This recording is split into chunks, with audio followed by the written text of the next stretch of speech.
गरुड़ पुराण अध्याय 29। यमलोक की अंतिम परीक्षा। आत्मा का अंतिम निर्णय। मृत्यु एक अंत नहीं, वह एक दरवाजा है जिसे पार करने के बाद आत्मा अपने असली फैसले का सामना करती है।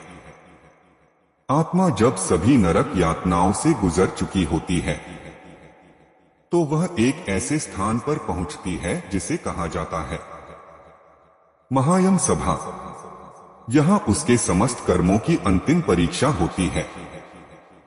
सामने बैठा है यमराज, न्याय का देवता, और बगल में है चित्रगुप्त, कर्मों का लेखा रखने वाला दिव्य साक्षी।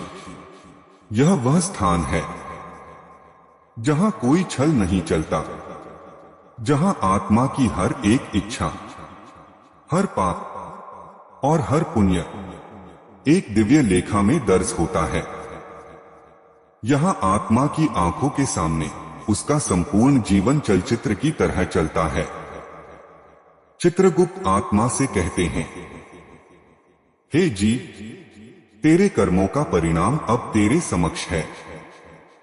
देख, तूने कहां धर्म किया, कहां अधर्म, और अब तुझे निर्णय सुनाया जाएगा।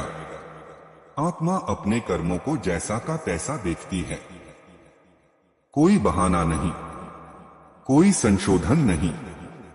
वह समझती है जो किया वही पाया जाएगा। यमराज निर्णय सुनाते हैं। 3 संभावनाएं। स्वर्ग यदि पुण्य अधिक हो, नरक यदि पाप प्रबल हो, पुनर्जन्म यदि दोनों संतुलित हो। गरुड़ पुराण में लिखा है, यमराज का निर्णय अंतिम नहीं होता, वह केवल उस दिशा को दिखाता है जहां आत्मा ने स्वयं को पहुंचा दिया है, क्योंकि आत्मा स्वयं ही न्याय करती है अपने अनुभवों से। हे आत्मा, तुझे जो मिला वह तेरे ही कर्मों का परिणाम है। अब तू चाहे तो पुनर्जन्म ले, या यदि शुद्ध हो चुकी हो, मोक्ष की ओर जा सकती है। यह वह क्षण है जहां आत्मा स्वयं निर्णय करती है, क्या उसे फिर से जन्म लेकर सीखना है, या वह पूर्ण हो चुकी है, मुक्त होने के योग्य। यदि आत्मा को पुनर्जन्म लेना है तो उसके पिछले कर्म, वासनाएं और अधूरी इच्छाएं उसके अगले जीवन का प्रारूप तय करते हैं। किस जाति में जन्म होगा, किस परिवार में, कौन से दुख सुख, कौन से संस्कार। पुनर्जन्म आत्मा की वही कक्षा है जिसे वो पास नहीं कर सके। यदि पुण्य अधिक है, आत्मा स्वर्ग जाती है, जहां दिव्य भोजन, नंदन वन, अप्सराएं, गंधर्व संगीत और सांसारिक सुखों का आनंद।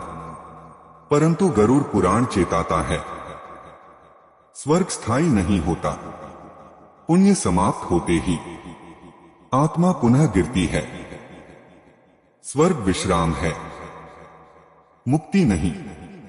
अंतिम क्षणों में आत्मा मुस्कुराती है, क्योंकि अब वो जानती है जीवन क्या था, मृत्यु क्या थी, और आत्मा कौन है।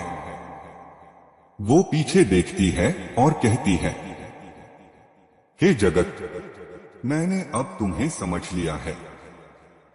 अब मैं कहीं और जा रही हूं जहां केवल सत्य है। जब आत्मा मोह से मुक्त होती है, अहंकार से दूर होती है, पूर्णतः शांत, स्थिर और निर्विमान होती है, तभी वह मोक्ष की पात्र बनती है। फिर उसे भगवान विष्णु का आदेश मिलता है, हे आत्मा, तू अब इस जगत के बंधन से मुक्त है। अब तू मेरे लोक में आ सकती है, जहां ना जन्म है, ना मृत्यु, केवल शांति है। हम सब आत्मा हैं जो किसी दिन इसी यम सभा में खड़े होंगे। तो क्यों ना आज से ही अपने कर्म ऐसे करें कि चित्रगुप्त मुस्कुराएं, यमराज आदर करें और अंत में भगवान विष्णु स्वयं बुलाएं। गरुड़ पुराण यही कहता है, मृत्यु का भय नहीं यदि जीवन धर्ममय